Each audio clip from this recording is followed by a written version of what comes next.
नमस्कार दोस्तों, स्वागत है आपका बीपीएससी स्टडी पॉइंट में। हम लोग देख रहे थे बिहार स्पेशल, जिसमें बिहार के हिस्ट्री के बारे में हम लोग देख रहे थे।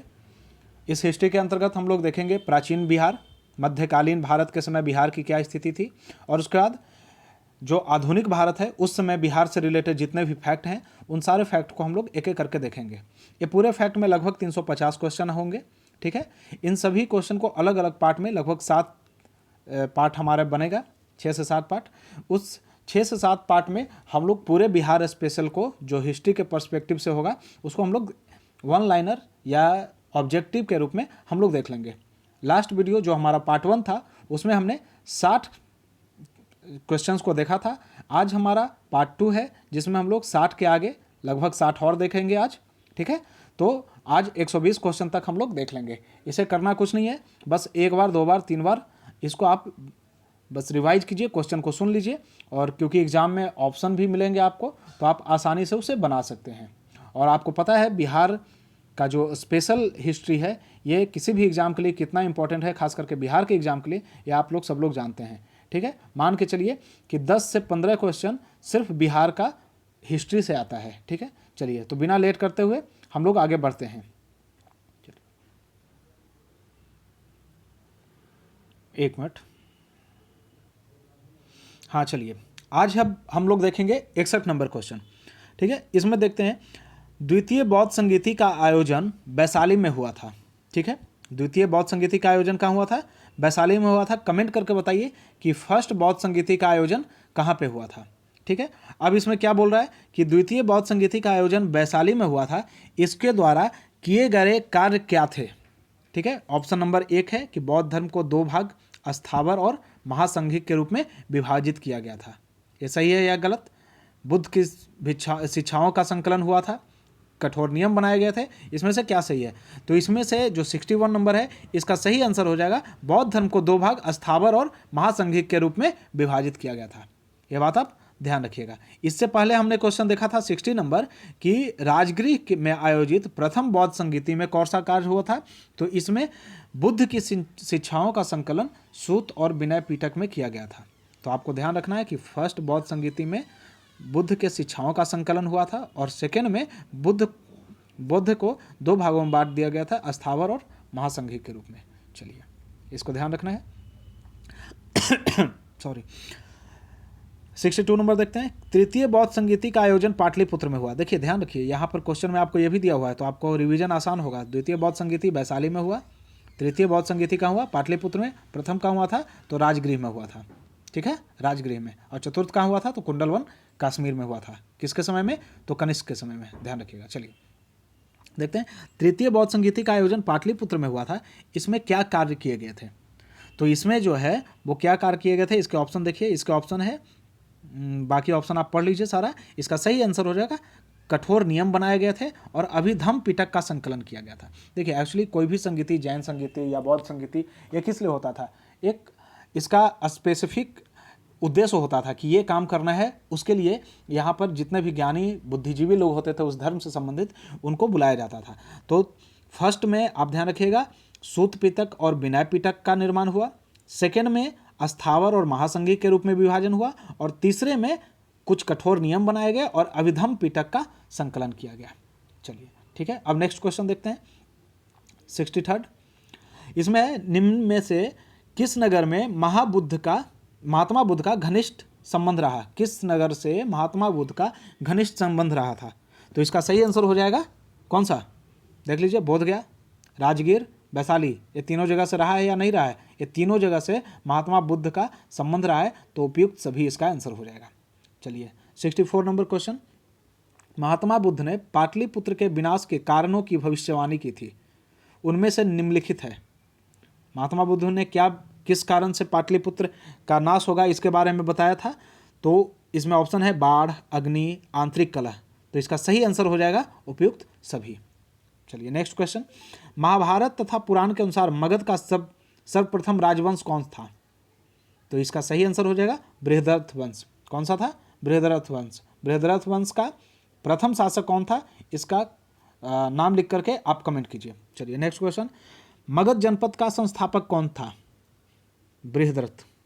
ठीक है, चलिए नेक्स्ट क्वेश्चन, मगध साम्राज्य का वास्तविक संस्थापक कौन था? तो मगध साम्राज्य का वास्तविक संस्थापक कौन था? बिंबिसार था। एक मिनट, मगध वंश का वास्तविक संस्थापक बिंबिसार था, ध्यान रखिएगा। चलिए नेक्स्ट क्वेश्चन, बिंबिसार और अजातशत्रु किस वंश से संबंधित हैं? तो ये हर्यक वंश से। अक्सर एग्जाम में पूछता है कि बिंबिसार कौन से वंश से संबंधित है? तो हर्यक वंश से संबंधित है। नेक्स्ट क्वेश्चन, बिंबिसार ने किस राजकुमारी के साथ विवाह किया था? तो बिंबिसार ने कौशला के साथ, चेलना, खेमा, इन सभी के साथ किया था। तो इसका आंसर हो जाएगा उपयुक्त सभी। चलिए नेक्स्ट 70 नंबर क्वेश्चन देखते हैं। बिंबिसार ने ब्रह्मदत्त को पराजित कर कौन सा राज्य जीता था? एक सेकंड, हाँ, बिंबिसार ने ब्रह्मदत्त को पराजित कर कौन सा राज्य जीता था? तो इसका सही आंसर हो जाएगा अंग। किसे जीता था? अंग। हर्यक वंश का दूसरा शासक का नाम क्या था? तो अजातशत्रु। ठीक है, चलिए नेक्स्ट, राजगीर में दुर्ग तथा स्तूप की स्थापना किस मगध शासक ने की थी? तो इसका आंसर हो जाएगा अजातशत्रु ने। नेक्स्ट, बज्जी संघ के लिच्छवियों को पराजित करने वाला मगध का शासक कौन था? तो इसका नाम अजातशत्रु। अजात मतलब शत्रुओं पर विजय करने वाले को अजातशत्रु कहते हैं, ध्यान रखिएगा, इसका नाम से भी है। तो बज्जी संघ के लिच्छवी प्रथम गणतंत्र, ठीक है, ध्यान रखिएगा। अजातशत्रु के साथ प्रेम संबंध के लिए चर्चित नर्तकी आम्रपाली, बिहार की आम्रपाली दुबे नहीं, उस समय की आम्रपाली, ठीक है, कहाँ की थी? तो ये थी वैशाली की। ये कहाँ की थी? वैशाली की।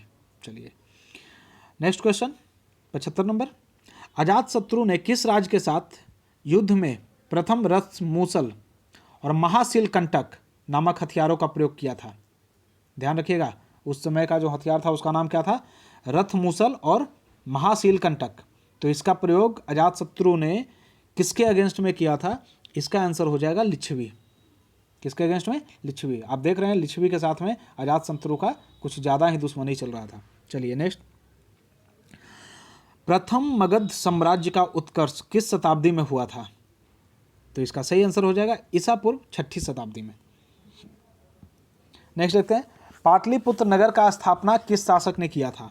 इसका सही आंसर उदयन, ठीक है। चलिए नेक्स्ट क्वेश्चन, हर्यक वंश का अंतिम शासक कौन था? इसका सही आंसर नागदशक। हर्यक वंश का नाग आकर के डस लिया और हर्यक वंश का समाप्ति हो गया, ये ध्यान रखिएगा। हर्यक वंश के उपरांत मगध पर किस वंश की सत्ता स्थापित हुई? तो ये ध्यान रखिएगा, शिशुनाग वंश का। किसका? शिशुनाग।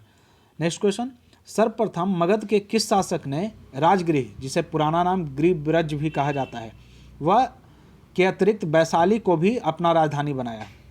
तो किसने बनाया था? शिशुनाग ने। राजगृह क्या है? इसका जो मगध साम्राज्य था, मगध की प्राचीन जो राजधानी थी वो राजगृह थी। इसके अलावा वैशाली को भी राजधानी किसने बनाया? तो शिशुनाग ने बनाया। शिशुनाग कौन से वंश से था?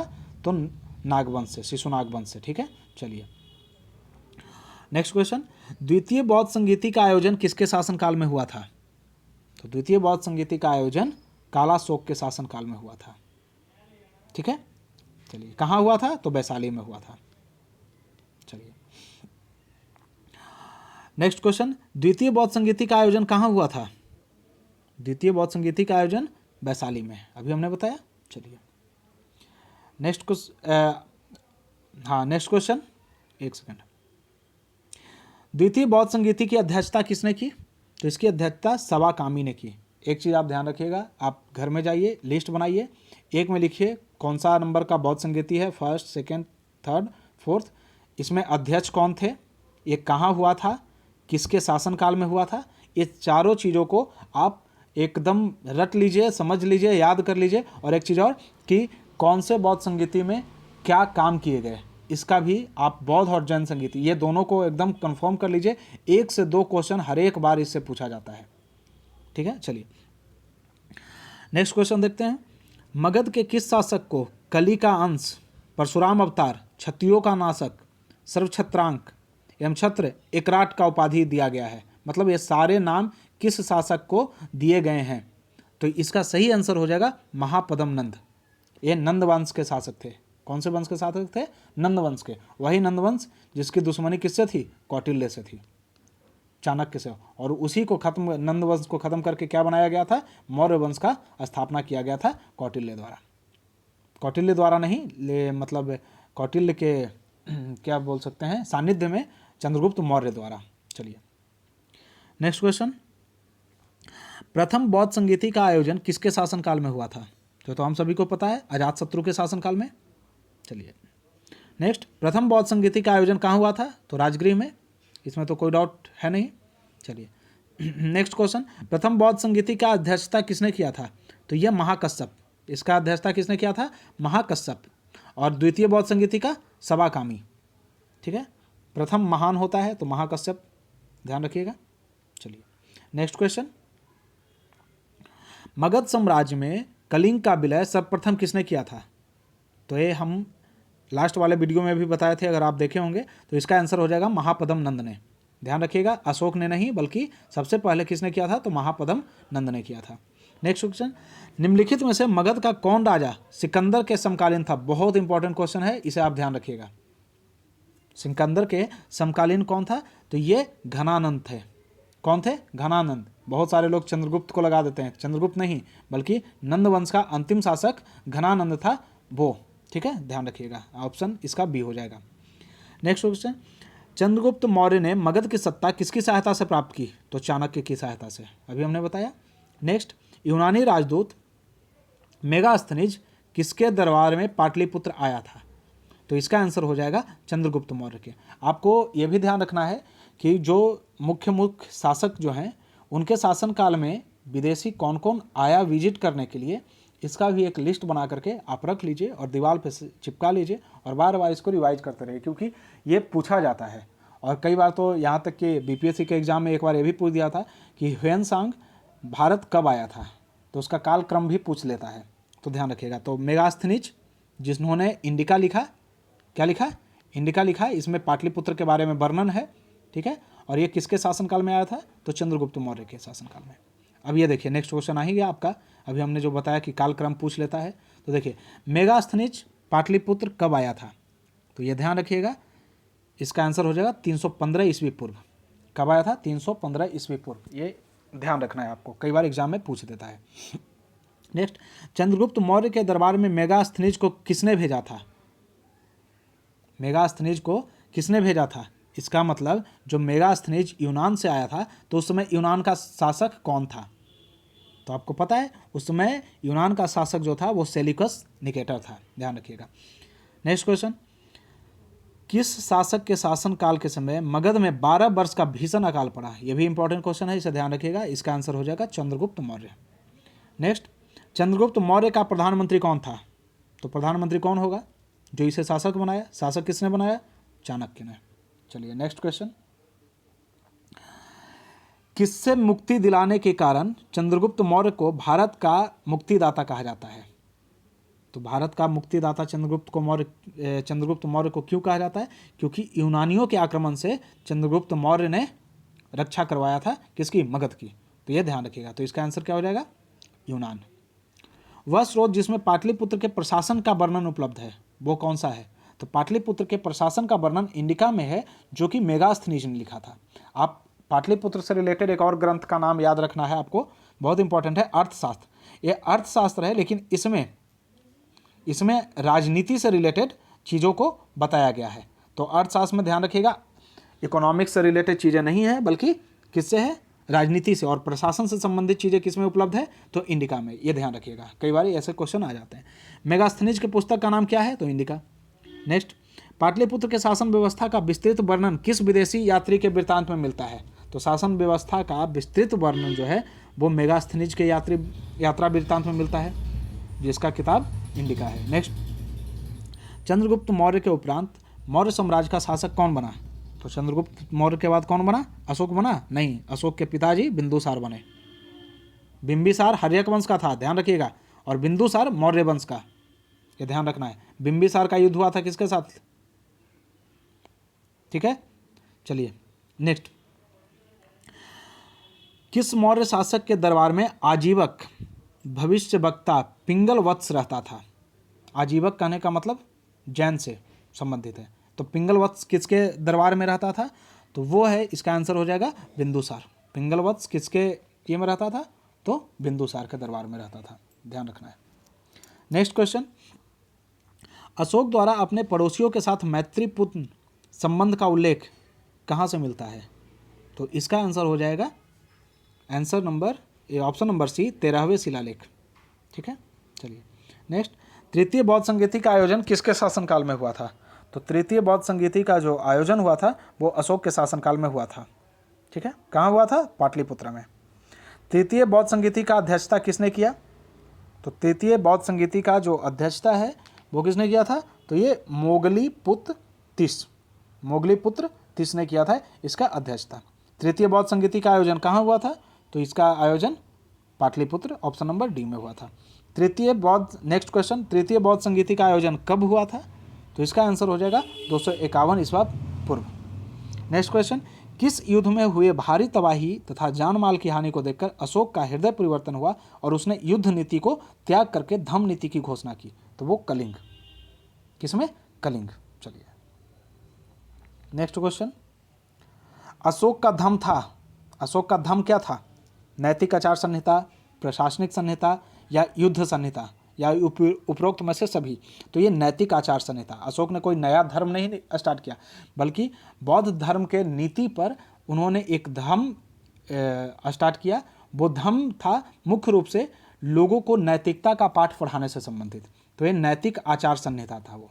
चलिए नेक्स्ट क्वेश्चन, अशोक के स्तंभ लेख बिहार के किस जिले से प्राप्त हुए हैं? इसका आंसर हो जाएगा चंपारण से। कहाँ से प्राप्त हुए हैं? चंपारण से। नेक्स्ट, बिहार से प्राप्त होने वाले अशोक के स्तंभ लेख नहीं हैं। तो देखिए बिहार में कौन कौन है, अगर आपको ये पता है तो आपको पता चल जाएगा कि कौन बिहार वाला नहीं है। तो इसका सही आंसर हो जाएगा रुमनीदेई, क्योंकि लौरिया अरेराज, लौलिया नंदगढ़, रामपुरवा ये सभी बिहार के ही हैं।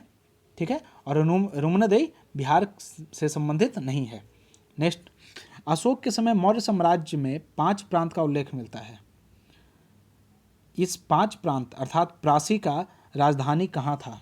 तो इसका राजधानी पाटलिपुत्र था।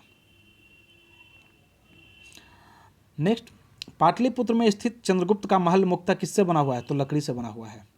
किससे बना हुआ है? लकड़ी से। इसे कहा जाता है देवों का महल। इसे क्या कहा जाता है? देवों का महल। उस समय के इतिहासकार ये बताते हैं कि ये इसकी भव्यता को देखकर बताते हैं कि ये किसी मनुष्य की कृति नहीं हो सकती है, बल्कि इसे देवताओं ने आकर के बनाया है। ठीक है, इतनी भव्यता इसकी थी। ये अभी कुम्हरार पटना में अभी भी इसके खंडहर बचे हुए हैं। चलिए नेक्स्ट देखिए, चंद्रगुप्त मौर्य का राजप्रसाद स्थित था, वही राजप्रसाद महल कुम्हरार पटना में। ठीक है, नेक्स्ट, किस विद्वान ने चंद्रगुप्त मौर्य के राजप्रसाद के बारे में बोला कि इसका शान शौकत का मुकाबला न तो सूसा न एक बेतना कर सकते हैं? सूसा और एक बेतना जो है वो यूनानी राजा थे उस समय। ठीक है, उधर के यूनान तरफ के थे। ठीक है ना, तो किसने इनकी तुलना जो है वो सूसा और एक बेतना के महल से किया? मतलब विदेशों से इसकी ये इतना भव्य था कि इसकी तुलना विदेशों से हो रही थी। तो इसका तुलना किसने किया था? तो ये किया था आपके एरियन ने। किसने किया था? एरियन ने। चलिए नेक्स्ट, चंद्रगुप्त मौर्य के राजप्रसाद के बारे में किसने कहा कि यह प्रसाद मानव कृत नहीं बल्कि देवों द्वारा निर्मित है? देखिए हमने अभी बताया था, तो ये फाहियान ने बोला। एरियन ने बोला कि ये सूसा और एक बेतना इसका कोई मुकाबला नहीं कर सकते, और फाहियान तो यहाँ तक बोल दिए कि भाई ये मनुष्य ऐसा बना ही नहीं सकता, बल्कि ये देवता द्वारा बनाया हुआ है। चलिए नेक्स्ट क्वेश्चन, किस शासक ने गया के निकट बराबर पहाड़ी में आजीविकों के लिए गुफाओं का निर्माण करवाया था? तो ये कौन था? इसका चंद्रगुप्त मौर्य, दशरथ, और ऑप्शन क्या है? अशोक। हाँ, तो ये किसने बनाया था? अशोक ने बनाया था, ध्यान रखिएगा। आजीविकाओं के लिए किसने बनाया था? किसमें? बराबर पहाड़ी में, वो था अशोक ने। चलिए नेक्स्ट, पाटलिपुत्र नगर का निर्माण व सुंदरता का वर्णन किसने किया है? तो किसने किया? हमने बताया था इंडिका जो बुक है वो इंडिका बुक पाटलिपुत्र पर आधारित है। उसके प्रशासन और उसके नगर के बारे में बताया गया। तो ये मेगास्थनीज ने अपने बुक इंडिका में किया था इसका वर्णन। नेक्स्ट, वह स्तंभ जिसमें अशोक ने स्वयं को मगध का सम्राट बताया है। ये काफ़ी इंपॉर्टेंट क्वेश्चन है, इसको देख लीजिएगा। मगध का सम्राट बताने वाला स्तंभ कौन सा है? इसका सही आंसर है भाब्रू स्तंभ। ध्यान रखिएगा, इसका कौन सा है? भाब्रू स्तंभ।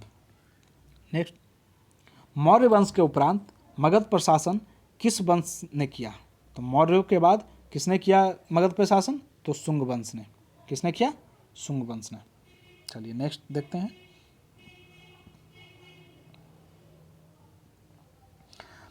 एक सेकंड। शुंग वंश का संस्थापक कौन था? तो शुंग वंश का पुष्यमित्र शुंग। किस शुंग शासक ने पाटलिपुत्र में स्थित कुक्टूराम विहार को 3 बार नष्ट करवाने का प्रयत्न किया था? इसका आंसर हो जाएगा पुष्यमित्र शुंग ने। नेक्स्ट, पाटलिपुत्र पर डेमेट्रियस का आक्रमण कब हुआ? इसका आंसर हो जाएगा 185 ईस्वी पूर्व। शुंग कला के उत्कृष्ट नमूने बिहार के किस स्थान से प्राप्त होते हैं? तो इसका आंसर हो जाएगा बोधगया से। ध्यान रखिएगा। आज हम लोग 140 तक देख लेंगे, ठीक है, उसके बाद फिर हम लोग कल देखेंगे। नेक्स्ट, मगध पर शासन करने वाले राजवंश का सही क्रम कौन सा है? तो इसका सही क्रम कौन सा है? देखिए, हमने बताया था मगध पे सबसे पहले शासन किसने किया था? हर्यक वंश ने। उसके बाद किसने किया था? शिशुनाग वंश ने। उसके बाद किसने किया? नंद वंश ने। उसके बाद मौर्य वंश और उसके बाद शुंग वंश। यहाँ तक तो हम लोग देख लिए, हर्यक वंश, उसके बाद शिशुनाग वंश, उसके बाद कौन? नंद वंश, फिर मौर्य वंश और शुंग वंश। ये 5 का क्रम हमने देख लिया। तो आइए इस आधार पर अभी देखते हैं कौन कौन सा ऑप्शन है। शिशुनाग वंश नहीं, सबसे पहले हर्यक, तो ये दोनों में एक हो सकता है। तो देख लीजिए, हर्यक, शिशुनाग, नंद, मौर्य, उसके बाद कण्व नहीं, शुंग। तो ये ऑप्शन नंबर सी हो जाएगा। इसका कौन सा ऑप्शन होगा? सी हो जाएगा। हर्यक वंश, फिर शिशुनाग वंश, फिर नंद वंश, फिर मौर्य, शुंग और उसके बाद कण्व वंश। चलिए नेक्स्ट, कलिंग शासक खारवेल ने मगध पर आक्रमण कब किया था? यह भी इंपॉर्टेंट क्वेश्चन है, इसको ध्यान रखिएगा। 1ली शताब्दी ईसा पूर्व के अंत में। चलिए नेक्स्ट, गार्गी संहिता में पाटलिपुत्र पर यवनों के आक्रमण का उल्लेख मिलता है। यह आक्रमण किसके शासनकाल में हुआ था? तो यह आक्रमण जो है पुष्यमित्र शुंग के शासनकाल में हुआ था। पुष्यमित्र शुंग। चलिए नेक्स्ट क्वेश्चन, किस शासक ने वैशाली के लिच्छवी राजकुमारी कुमार देवी से विवाह किया था? इसका आंसर हो जाएगा चंद्रगुप्त प्रथम ने। नेक्स्ट, किस शासक ने स्वयं को लिच्छवी दोहित्र का उपाधि दिया था? तो वो कौन था? तो इसका ऑप्शन हो जाएगा समुद्रगुप्त। किसने दिया था? समुद्रगुप्त ने। नेक्स्ट, नालंदा विश्वविद्यालय का संस्थापक कौन था? तो नालंदा विश्वविद्यालय का संस्थापक कुमारगुप्त था। गुप्त वंश का शासक कुमारगुप्त। नेक्स्ट, बोधगया में महाबोधि मंदिर का स्थापना कौन से काल में किया गया था? जो बोधगया का महाबोधि मंदिर है, इसका स्थापना कौन से काल में किया गया था?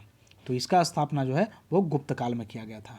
कौन से काल में किया गया था? गुप्त काल। यद्यपि गुप्त काल को हिंदुओं के लिए या ब्राह्मणों का स्वर्ण काल कहा जाता है, फिर भी इसमें महाबोधि मंदिर जो कि बौद्ध धर्म से संबंधित है, उसका भी निर्माण करवाया गया था। चलिए नेक्स्ट देखते हैं, चीनी यात्री फाहियान कितने समय तक पाटलिपुत्र में रहा था? इसका सही आंसर हो जाएगा 3 साल तक। नालंदा में अवस्थित भारतीय विश्वविद्यालय में फाहियान किसके शासन के दौरान आया था? इंपॉर्टेंट क्वेश्चन है, ध्यान रखिएगा। तो इसका सही आंसर हो जाएगा चंद्रगुप्त विक्रमादित्य। किसका शासनकाल में आया था? चंद्रगुप्त विक्रमादित्य के शासन में। चीनी यात्री इत्सिंग बिहार का भ्रमण किया था। ये क्वेश्चन आया है बीपीएससी में, इसे ध्यान रखिएगा। तो इसका एग्जैक्ट समय जो है वो क्या है? 673 ईस्वी पूर्व। ठीक है, चलिए नेक्स्ट, हर्षवर्धन के समय बिहार राज्य में कौन सा विश्वविद्यालय प्रसिद्ध था? तो हर्षवर्धन के समय बिहार राज्य में कौन सा विद्यालय प्रसिद्ध था? नालंदा विश्वविद्यालय। चलिए नेक्स्ट, बोधगया के महाबोधि वृक्ष को क्षति पहुंचाने वाला शासक कौन था? शासक शशांक। किसने पहुंचाया था? तो शशांक ने पहुंचाया था। ध्यान रखिएगा। अभी महाबोधि वृक्ष कौन से जनरेशन का है? तो 5th जनरेशन का है, ये ध्यान रखिएगा, ये भी सवाल आता है। फिर नेक्स्ट, पाल वंश के संस्थापक कौन थे? तो पाल वंश के संस्थापक गोपाल थे। विक्रमशिला विश्वविद्यालय का संस्थापक कौन था? तो विक्रमशिला विश्वविद्यालय का संस्थापक धर्मपाल था। ध्यान रखिएगा। विक्रमशिला विश्वविद्यालय की स्थापना किस वंश ने की? तो अभी हम लोग देख रहे हैं पाल वंश, धर्मपाल ने किया, तो ये पाल वंश के शासक ने किया था। चलिए नेक्स्ट, आधुनिक बिहार के किस जिले में विक्रमशिला विश्वविद्यालय अवस्थित है? यह भी इंपॉर्टेंट है, ध्यान रखिएगा। तो ये भागलपुर में है। कहाँ है? भागलपुर में। नेक्स्ट, किस शासक ने ओदंतपुरी बिहार शरीफ में बौद्ध विहार का स्थापना करवाया था? तो इसका आंसर क्या हो जाएगा? इसका आंसर हो जाएगा गोपाल।